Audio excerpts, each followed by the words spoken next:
Hello everyone, study with us में आपका स्वागत है। और आज से हम लोग एनटीए नेट का जो पेपर फर्स्ट होता है उसकी यूनिट 9 शुरू कर रहे हैं। और इस यूनिट 9 का जो सब टॉपिक है वो है पॉल्यूशन। और पॉल्यूशन में जो हम आज चर्चा करेंगे वो है वायु प्रदूषण। ठीक है ना। तो वायु प्रदूषण के बारे में मैं आपको बताऊंगा। ये वीडियो पूरा हिंदी होगा और इसमें बहुत ही इंपॉर्टेंट जो फैक्ट्स होते हैं वायु प्रदूषण से संबंधित वो मैं आपको कवर कराऊंगा। इसे पढ़ने के बाद, इसे देखने के बाद आपका पूरा कॉन्सेप्ट क्लियर हो जाएगा। और इसमें कई ऐसे क्वेश्चन भी हैं जो कि पहले की परीक्षाओं में पूछे गए हैं। अगर आप उन स्टूडेंट में से हैं जिनका पहले एग्ज़ाम क्लियर नहीं हुआ है, जो एक दो साल से ट्राई कर रहे हैं, तो वो जब इस वीडियो को देखेंगे तो उन्हें पता चलेगा कि कौन कौन से जो क्वेश्चन हैं वो बार बार यहीं से पूछे जाते हैं। तो वायु प्रदूषण पे आज चर्चा हम लोग करते हैं। तो वायु प्रदूषण की अगर हम बात करें तो सबसे पहले प्रदूषण को जानना जरूरी है कि प्रदूषण क्या होता है। तो प्रदूषण को साधारण शब्दों में अगर हम कहें तो प्रकृति के पर्यावरण के जो अजैविक तत्व होते हैं या घटक होते हैं, जैसे वायु, जल, मृदा, इन सब में जो अवांछनीय परिवर्तन होता है और उसका जो मनुष्य के जीवन पर नकारात्मक प्रभाव पड़ता है उसे हम कहते हैं प्रदूषण। ठीक है ना। एक बार फिर से बता देता हूँ कि पर्यावरण के अजैविक घटकों, जिसमें वायु, जल, मृदा शामिल होते हैं, इनमें जब अवांछनीय परिवर्तन होता है और जिसका मनुष्य के जीवन पर नकारात्मक प्रभाव पड़ता है तो उसे हम कहते हैं प्रदूषण। ठीक है ना। तो प्रदूषण की परिभाषा यही होती है। अब प्रदूषण को उत्पत्ति के स्रोत के आधार पर दो वर्गों में बांटा गया है। ठीक है ना। पहला होता है प्राकृतिक प्रदूषक, यानी कि जो प्रकृति के द्वारा स्वयं प्रदूषण फैलता है। और दूसरा होता है मानव जनित प्रदूषक, यानी जो मानव के द्वारा प्रदूषण फैलाया जाता है। ठीक है ना। तो उत्पत्ति दो तरीके से होती है प्रदूषण की, पहला प्रकृति द्वारा, दूसरा मनुष्य के द्वारा। अब बात करते हैं अवस्था के आधार पर। मैं बता दूं, अवस्था के आधार पर भी प्रदूषण को 3 वर्गों में विभाजित किया गया है। ठीक है ना। अवस्था के आधार पर प्रदूषण को 3 वर्गों में विभाजित किया गया है। अब ये सारे के सारे क्या हैं? ये है प्रदूषक जिससे कि प्रदूषण फैलता है। अब पहला है ठोस कणिकीय प्रदूषण, यानी ठोस जो जिसके कारण कि पर्यावरण हमारा गंदा होता है। तो ऐसे कौन कौन से ठोस तत्व होते हैं, प्रदूषक तत्व होते हैं, वो कौन कौन से हैं? मैं इनका नाम बता देता हूँ, बहुत इंपॉर्टेंट है, अगर आप लिखना चाहें तो लिख सकते हैं। पहला है धूलकण। ठीक है ना। धूलकण जो है ये पहला प्रदूषकीय ठोस प्रदूषकीय तत्व है। और दूसरा होता है एरोसॉल। औद्योगिक अपशिष्ट भी होते हैं, यानी जो उद्योग इत्यादि से निकाले जाते हैं, जैसे कि पारा, सीसा, एस्बेस्टस, ये सब जो होते हैं, इन सब के जो कण होते हैं ये कहलाते हैं ठोस कणिकीय प्रदूषक तत्व। ठीक है ना। और मैं बता दूं, अगर आपने सन 2017 का दिसंबर का एग्जाम दिया था तो उसमें क्वेश्चन भी पूछा गया था और 4 ऑप्शन दिए थे और पूछ रहा था उसमें कि कौन सा ऐसा तत्व है जो कि ठोस प्रदूषकीय तत्व नहीं है। ठीक है ना। तो इनमें से याद रखें। तो ये जो है ठोस कणिकीय प्रदूषक तत्व है। नेक्स्ट है तरल प्रदूषकीय प्रदूषक। कौन कौन से होते हैं? तरल प्रदूषक मतलब में आ जाते हैं अमोनिया, यूरिया, नाइट्रेट। ठीक है ना। तो ये कहलाते हैं तरल प्रदूषक तत्व। और नेक्स्ट है गैसीय प्रदूषक। गैसीय प्रदूषण में कई जो गैसें होती हैं वो भी पर्यावरण को प्रदूषित करती हैं, जैसे कि sulphur dioxide, carbon dioxide, nitrogen dioxide. ठीक है ना। तो ये जो गैसें होती हैं ये भी पर्यावरण को जो है प्रदूषित करती हैं। अब स्वरूप के आधार पर मैं आपको बता दूं, स्वरूप के आधार पर भी प्रदूषण को 2 वर्गों में बांटा गया है। और पहला होता है प्राथमिक प्रदूषक और दूसरे होते हैं द्वितीय प्रदूषक। अब दोनों में अंतर मैं बता देता हूं। प्राथमिक प्रदूषक तत्व वह होते हैं जो अपनी मूल अवस्था में रहकर ही प्रदूषण फैलाते हैं, जैसे कि डीडीटी हो गया, प्लास्टिक हो गया, कार्बन डाइऑक्साइड हो गया। तो ये सब जो होते हैं ये इसमें कोई भी परिवर्तन अगर ना किया जाए, मनुष्य इसको छुएगा भी नहीं, फिर भी ये प्रदूषण जो है वो बने होते हैं और प्रदूषित करते हैं प्रकृति को। तो ऐसे को हम कहते हैं प्राथमिक प्रदूषक।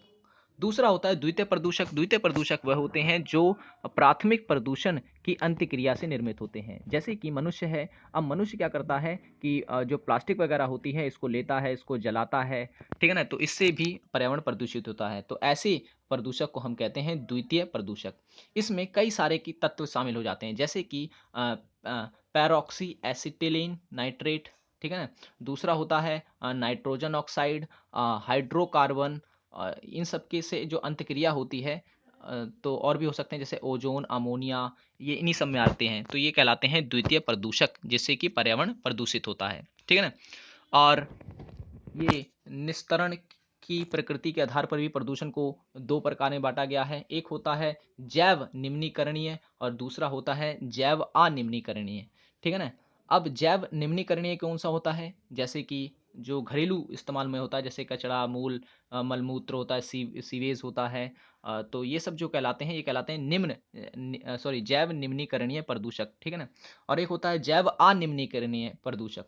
अब इसमें क्या होता है, इसका जो होता है ये कभी ख़त्म नहीं होता, ऐसे तत्व होते हैं जैसे कि प्लास्टिक हो गया, इसमें भारी धातु हो गई, रेडियो सक्रियता तत्व हो गए, सीसा हो गया, डीडीटी हो गया। तो इन्हें हम कहते हैं जैव अनिम्नीकरणीय प्रदूषक, क्योंकि इसे जीव जो होते हैं छोटे-छोटे वो ख़त्म नहीं कर पाते और ये अपनी उसी अवस्था में बना रहता है। अब वायु के बारे में बात कर लेते हैं। वायु क्या होती है? फिर मैं आपको बताता हूँ वायु प्रदूषण के बारे में। वायु की अगर हम बात करें तो वायु जो है हमारी पृथ्वी पे पाई जाती है और वायु में 9 प्रकार की जो गैसें हैं वो सम्मिलित हैं। वायु में हमारी 9 प्रकार की गैसें होती हैं, याद रखें। और जिसमें सबसे ज़्यादा जो गैस पाई जाती है वो पाई जाती है नाइट्रोजन। यानी नाइट्रोजन जो है हमारी पृथ्वी पर पाई जाने वाली सबसे अधिक मात्रा की गैस है। 78% जो होती है, यानी 78% नाइट्रोजन होती है हमारे 9 गैसों में, और 21% ऑक्सीजन होता है, 0.9% ऑर्गन होता है, 0.03% कार्बन होता है, ठीक है ना? कार्बन डाइऑक्साइड होता है।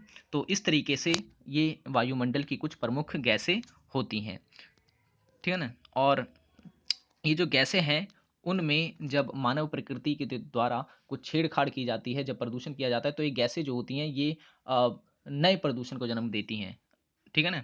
तो उससे प्रदूषण होता है और गैसीय प्रदूषण वगैरह फैलता है। अभी मैं इसके बारे में आपको विस्तार से बताता हूँ। तो प्राकृतिक प्रदूषक कौन-कौन से होते हैं और मानव जनित प्रदूषक कौन से होते हैं? तो सबसे पहले उससे पहले मैं आपको ये बता दूँ कि प्राथमिक प्रदूषक और द्वितीय प्रदूषक क्या होते हैं? याद रखें, यहाँ पर ये डायग्राम से बहुत ही आप इसका स्नैपशॉट ले सकते हैं। आपको पूरा का पूरा इससे क्लियर हो जाएगा कि प्राथमिक प्रदूषण क्या होता है और द्वितीय प्रदूषक क्या होता है। प्राथमिक प्रदूषक वो होता है जो मनुष्य के द्वारा उत्सर्जित किया जाता है, जैसे carbon monoxide, nitric oxide, sulphur dioxide, ammonia, carbon dioxide, nitrogen dioxide. तो ये सब जो होते हैं इन्हें हम कहते हैं प्राथमिक प्रदूषण। याद रखें, बहुत इंपॉर्टेंट है ये। आपसे पूछ सकता है कि प्राथमिक प्रदूषण कौन सा इनमें से, या फिर द्वितीय प्रदूषण कौन सा है इसमें से। तो आप इनके नाम जो हैं वो अलग अलग से याद रखें। और ये होते हैं इस तरफ के जो हैं, ये होते हैं द्वितीय प्रदूषक, और ये होते हैं मानव जनित, यानी मनुष्य के द्वारा किए जाते हैं, ठीक है ना? और जब मनुष्य के द्वारा जिन जिन गैसों इत्यादि को जो छोड़ी जाती हैं, जो कोई उत्सर्जित की जाती हैं गैसें, जब ये पर्यावरण में मिलकर नई तत्वों का निर्माण, नई प्रदूषक तत्वों का निर्माण कर लेती हैं, तो उसे हम कहते हैं द्वितीय प्रदूषक, ठीक है ना? तो ये चीज़ आप याद रखें, प्राथमिक प्रदूषक और द्वितीय प्रदूषक क्या होते हैं। नेक्स्ट, अब मानव जनित जो होते हैं, मानव जनित प्रदूषक कौन कौन से होते हैं? अब इसमें सबसे पहले मैं गैसीय प्रदूषक बता दूं, कौन कौन से मानव के द्वारा जो है प्रदूषण फैलाया जाता है मानव के द्वारा, कौन कौन सी। पहला मैं बता दूं, जैविक ईंधन के दहन से जो प्रदूषण फैलता है, यानी मनुष्य जो होता है वो कई प्रकार की लकड़ियां जो है वो जलाता है, वस्तुएं जलाता है, तो उससे कौन कौन सी गैसें जो है वो निकलती हैं। पहला होती है कार्बन डाइऑक्साइड, कार्बन मोनोऑक्साइड और हाइड्रोकार्बन। ये होता है जीवाश्म ईंधन को जलाने से। याद रखें, जीवाश्म ईंधन को जलाने से कौन सी गैसें निकलती हैं? तो कार्बन डाइऑक्साइड, कार्बन मोनोऑक्साइड और हाइड्रोकार्बन। ऐसी ऐसी गैसें जो होती हैं जीवाश्म ईंधन के दहन से निकलती है। रेफ्रिजरेटर, यानी जब हम लोग फ्रिज वगैरह चलाते हैं, उससे कौन सी गैस निकलती है? तो वो होती है क्लोरोफ्लोरोकार्बन। और नेक्स्ट मैं बता दूं, सल्फर युक्त अगर आप कोई जीवाश्म ईंधन जलाते हैं, तो उसमें से गैस निकलती है सल्फर डाइऑक्साइड, ठीक है ना? नेक्स्ट है सुपरसोनिक जेट, यानी जो विमान वगैरह उड़ाए जाते हैं, तो विमान से भी कई प्रकार के जो गैसें हैं वो निकलती हैं। वो कौन कौन सी होती हैं? तो वो होती हैं नाइट्रस ऑक्साइड और नाइट्रिक ऑक्साइड, नाइट्रोजन डाइऑक्साइड और नाइट्रोजन ट्राइऑक्साइड, ठीक है ना? ये भी आप याद रखें, ये सुपरसोनिक जेट विमान से निकलने वाली गैसें होती हैं जो कि पर्यावरण को प्रदूषित करती हैं। यहाँ एक और पॉइंट है कि सूती वस्त्रों को जब ब्लीचिंग वगैरह किया जाता है, तो उससे भी एक प्रदूषक जो है निकलता है। वो कौन सा होता है? तो वो होता है क्लोरीन, ठीक है ना? कर्णकीय प्रदूषण, इसके बारे में मैंने आपको बता दिया है। कर्णकीय प्रदूषण जो कर्ण की अवस्था में पाया जाता है, ऊपर मैंने बताया अगर आपने देखा हो तो। प्राथमिक प्रदूषण हालांकि मैं ऊपर आपको उस डायग्राम में बता ही चुका था पूरा का पूरा, फिर भी एक बार बता देता हूँ कि प्राथमिक प्रदूषण में कौन कौन सी गैसें आती हैं। पहला आता है सल्फर डाइऑक्साइड, दूसरा होता है नाइट्रोजन के ऑक्साइड, तीसरा होता है कार्बन डाइऑक्साइड, चौथा होता है कार्बन मोनोऑक्साइड, और फिर होता है हाइड्रोकार्बन व कणिकाएं वगैरह इसमें शामिल होती है प्राथमिक प्रदूषण में। याद रखें, बहुत इंपॉर्टेंट है ये। द्वितीय प्रदूषण में अब कौन कौन सी गैसें जो होती हैं शामिल होती हैं, तो याद रखें सल्फर डाइऑक्साइड, सल्फर ट्राइऑक्साइड, और सल्फ्यूरिक अम्ल जिससे कि अम्ल वर्षा होती है। और अम्ल वर्षा क्या होती है? अम्ल वर्षा के बारे में मैं आपको बता दूं कि जो आपने देखा होगा कि ताजमहल जो है, ताजमहल का रंग जो है वो पीला हो रहा है। ये क्वेश्चन भी कई बार एग्जाम में पूछा जाता है कि ताजमहल के रंग जो है वो पीला क्यों हो रहा है, तो उसके पीछे कारण क्या है? तो वो उसका कारण जो है वो है अम्ल वर्षा। अम्ल वर्षा के कारण जो है ताजमहल का जो रंग है वो पीला हो रहा है। ये क्वेश्चन आता है, याद रखें। और नाइट्रस अम्ल जो होता है, नाइट्रिक अम्ल, ये भी जो होता है ये शामिल होता है इसमें। सो ये तो था हमारे आज का वीडियो, और आगे भी मैं इसका पार्ट 2 भी लेके आऊँगा मैं, जो कि काफ़ी इंपॉर्टेंट होगा। अगर आपने इसे देखा तो, और इसके अगर पॉइंट्स आप अगर आप लिख रहे हैं तो ये काफ़ी इंपॉर्टेंट हो सकता है आपके लिए। So thanks for watching this video.